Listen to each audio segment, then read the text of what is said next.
Welcome to the Writer Reads A Planet's Ransom, Ransomeers Book 1. This is Chapter 5, Exiled. Chapter 4 was called They Shoot the Hostages, and I wasn't sure that was YouTube safe fodder, so even though they didn't really. So I've left that off. You'll have to go read it for yourself. We are heading into Chapter 5, Exiled. I was pretty surprised to wake up again, not so impressed to find myself alone in a box, even less impressed to discover it moving, and not in what I considered a good way. For a moment I thought I was being buried alive, and then I realized it wasn't that kind of box, and it wasn't that kind of movement. No, this kind of moving was the kind of moving you get when some idiot sticks you in a box and fires you into some planet's atmosphere. Not that I knew that at the time. Back then I thought I was in some sort of crazy go-kart box that was having a race all on its own. I wondered where Mitch was, and closed my eyes, hoping this would be some kind of stupid dream, and everything would be back to normal when I opened them again. Of course, if it was, there'd be no Mitch, and I'd still have a ton of homework to do, but it would be better. Anything would be better than this. I opened my eyes again anyway. Yep, I was still in a box. Still being shaken around in spite of the harness and padded walls holding me in place. Still in a box. And then a screen lit up just above my head, and that alien was right there, right in my face. "Greetings," she said. "I can see you're pleased to see me." Given that I was anything but, I figured that must be an alien joke. Sure enough, I saw her lift her lip in a lizardy smile, and then her face went all serious. "Your country agreed to become a vassal state." Sure, I thought. Right. Whatever that is. As if she could read my mind, the alien explained. They surrendered. Yeah, well, that made sense. I wondered... How many? I asked, meaning how many did they have to shoot? And she understood exactly what I wanted to know. Your group was the last. I managed to smile at that, but it was wobbly, and I could feel my face crumbling as tears heated my eyes. She waited while I wiped the tears away and pulled my face together, watching as I discovered I couldn't roll away from her. When? I stopped, too scared to finish the question. The alien knew, and finished it anyway, and I figured she must have done this a lot. "When will you get to see your parents?" she asked, and I jerked my head in a single nod. "You won't," she said, and I felt my face do its crying thing again. Why? Because there are other countries who have not yet surrendered. If they know we don't really kill the young, they won't comply. Comply. It's a good word. I wanted to cry and scream and beg. I wanted to go back to my mum and dad right then. I wanted to know if I'd ever get to see my family again, if I'd get to see my friends, my classmates, Mitch. There's so much I needed to ask that I didn't know where to begin. She watched my face, waiting. She probably saw the jumble and tumble of things I wanted to ask rolling across my face, and she waited until I found a question I could put words around. I wondered how many others had asked it before me. What now? Again, that smile, but quieter, and just a little sad. Now you'll work on surviving. The world we've dropped you on is not a bad place to start a new life. A world. A new life? It wasn't what I wanted, and I didn't know what to say. We've left caches of equipment for you to find, and the pod has limited supplies. My mouth went dry. I was being dropped on a world where my pod had the supplies? Isn't there anyone else there? Just the others your world thinks we have shot? You will have to find them. It was beginning to sound like one of those computer games, only worse. I mean, I knew there were some games where you woke up from being dead, but one where you've got to go colonize a whole world by yourself? The whole find friends, find stuff, build a life thing? Yeah, I've seen plenty of games like that. Whatevs. But for real? I felt like a rat being dropped into a maze. Are you coming back? I asked. Something shifted across her face that I didn't quite catch. I know I said they had expressions, but I didn't say I was super good at reading them. When she answered, she had her professional face back on, the one that didn't give anything away, and she sidestepped the question. You will not be alone, she told me. I wanted to protest that I didn't know anything about the world, to ask how I would survive, but she kept on talking. The training lessons will start soon, she said. I suggest you pay attention. Once you land, your power is limited to what you can recharge. And then she was gone. Just like that. 1 minute she was on the screen looking down at me, and the next, the screen had gone blank. I hated her. I hated her so much. All I wanted to do was wring her lizardy neck. I wanted to punch something, but I couldn't, so I just yelled, a wordless yell, one that ended when the screen above me lit up. I stopped screaming and glared at it. This had better be good. And it was. I learnt what I had in the pod, what to look for when I landed, and what to stay away from, and whether or not I should use my landing site as a permanent base. Apparently there were floodplains down there, and our landings were randomized. Fantastic. I was told what plants I could eat and what plants to avoid, how to use the simple sidearm I'd found in the lockbox and how to recharge it, how to use the communicator, which, of course, meant I had to find another communicator to tune it to. I was betting there was another way, but I left that as a puzzle for later. The training film hadn't finished, and the last part was a doozy. You see, the last part was where they told us what this world was all about, and it was pretty devastating. I didn't like it one little bit. These aliens might not kill the children of any of the worlds they conquer, but that was a secret they couldn't let out into the universe, so they dumped them here, or on one of the other worlds they kept tucked away for just that purpose. And how did they stop the different groups from meeting everyone? Well, that was simple. They dumped them in geographically isolated regions like different islands or continents or remote valleys or mountain plateaus. And did they tell each different group if another one was sharing the world? Not until one of the group came within 5 miles of the member of another group. Personally, I thought that was a bit too late.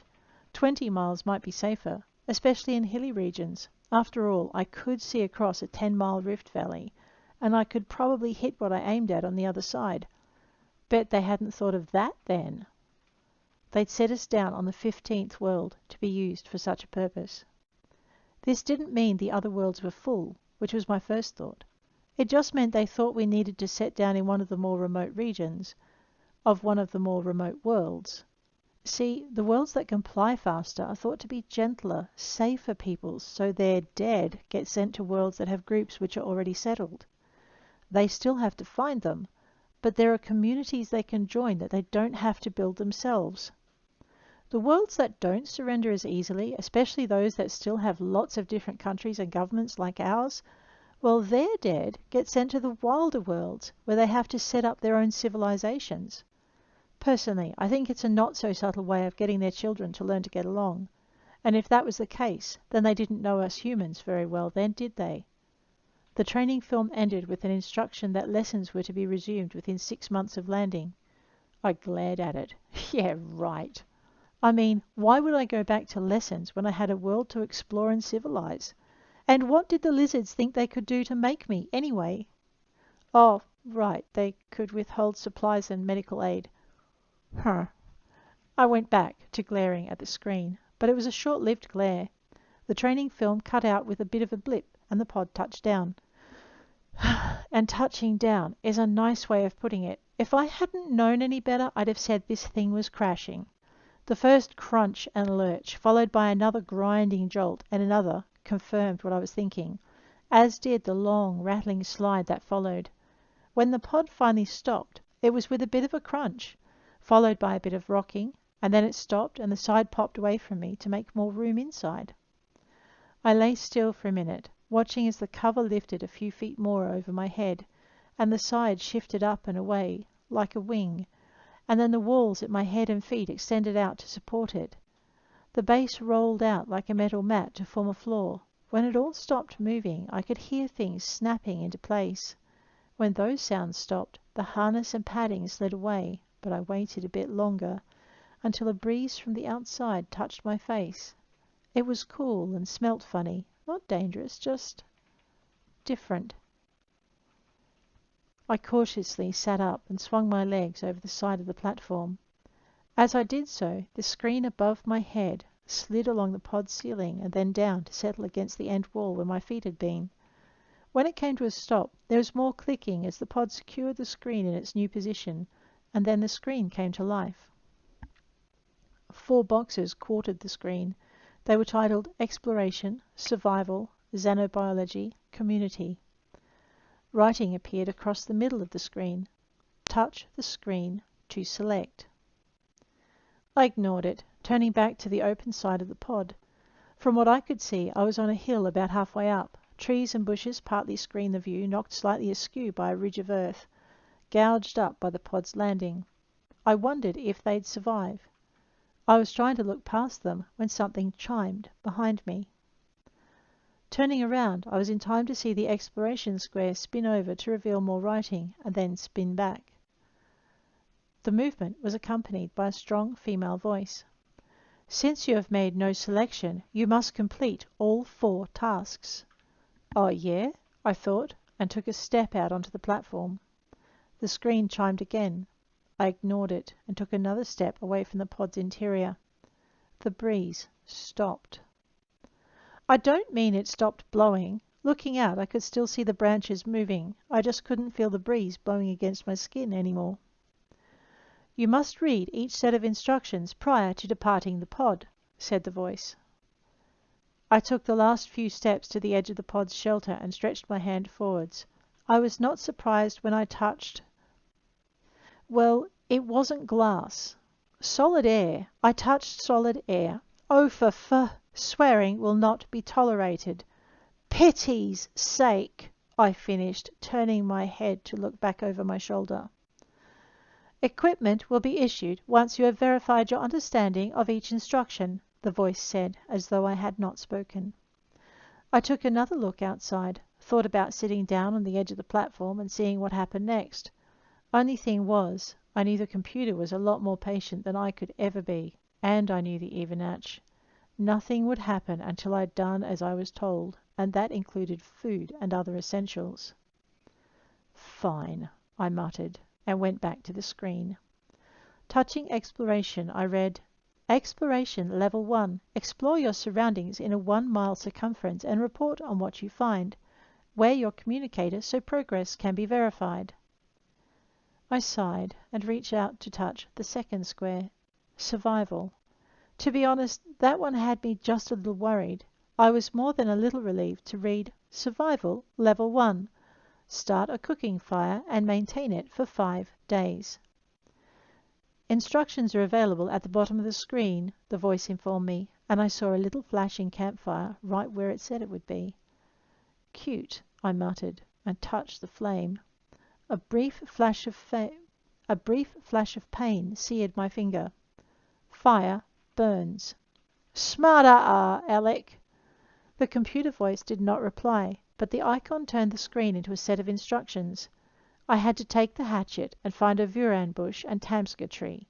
I would be provided no matches until after the first fire had been lit. Not helpful, I told it, and touched the little X that would let me close the fire screen. Where am I supposed to find a hatchet? Task-appropriate equipment will be provided once all instructions have been read, the voice replied. All instructions. Sure. I reached out and touched the xenobiology square. It spun to fill the screen, and I sighed. I hated being right. The lizards had made this exile into a game. What did they think they were dealing with? A bunch of children? Well, of course they were. I wondered what Mitch was making of the instructions, and then forced myself to focus and read them. Xenobiology, Level 1. Identify 6 local species of plant and 6 local species of animal life, identifying the practical uses and/or dangers of each. How am I meant to do that? I asked, glaring at the machine. There is a reference library online, the voice informed me. You can link using the icons at the bottom of the page. What icons? I wondered, and watched as the silhouettes of several different creatures and plants appeared at the bottom of the screen. I could make out what looked like a snake, some kind of mammal, a bird, a wasp, a spider, a fish, a little bush or flower, a tree, a tuft of grass. Yeah, I get it, I said, closed the xenobiology window. The last square, community, looked promising. Community, that had to mean other people, right? because as much as I wasn't fond of them, I could do with seeing other people right now. I took a breath, crossed my fingers, and touched the square. It spun open to take the whole screen. Community Level 1. Link your communicator to 5 other communicators, it said. You are kidding me, I exclaimed. I don't know where anyone is. You chose to do the first 4 tasks simultaneously, the computer said. I didn't choose anything. And in so doing, you chose them all. That's not fair. Neither is life. Yours will be short if you continue to resist.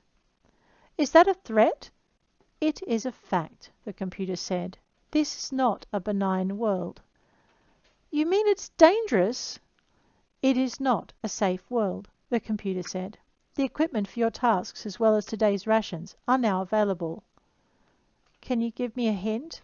I asked, hearing the whine in my voice. The database is always at your disposal, the computer voice replied. I threw myself back on the bed and stared at the ceiling. I don't know how long I would have stayed there if I hadn't heard a thump, followed by the unmistakable click of something unlocking and sliding open. Glancing over the side of the sleeping platform, I looked down. Sure enough, a drawer had slid open. It contained a full backpack, a hatchet, a torch, and a communications bracelet. I thought about ignoring it, and then decided it would be just like the Evernatch to lock it all away if I didn't take it. So I rolled out of bed and took everything out of the drawer. The first thing I did was slide the communications band over my wrist and then start unbuckling the pack. The computer chimed, and a drawer below the computer screen slid open. Congratulations! For following instructions, you receive a GGS and 2 pieces of chocolate. Chocolate! I was on my feet and taking the head cam and chocolate out of the drawer faster than I could think. Chocolate! It was in my mouth, and I was fitting the head cam over my head before I registered that the exploration box had spun to take the whole window. A new line had been added to the instructions. To activate your Global Guidance System, or GGS, place it on your head. Extend the visor down over your eyes. The GGS will film your exploration and immediately transfer data to the Central Processing Center. Central Processing Center? I asked, tucking the squares of chocolate into one cheek. Data not available until Level 5 in all specialties reached. I used my tongue to pull the chocolate back into my mouth. I had no more questions to ask, and the chocolate was too good to spoil by talking. If the Evernatch wanted to treat our survival like a game, then so be it. Let the games begin. Thank you for listening. If you enjoyed it, please hit like. If you want to see more, please hit subscribe. I'll check you later. Take care.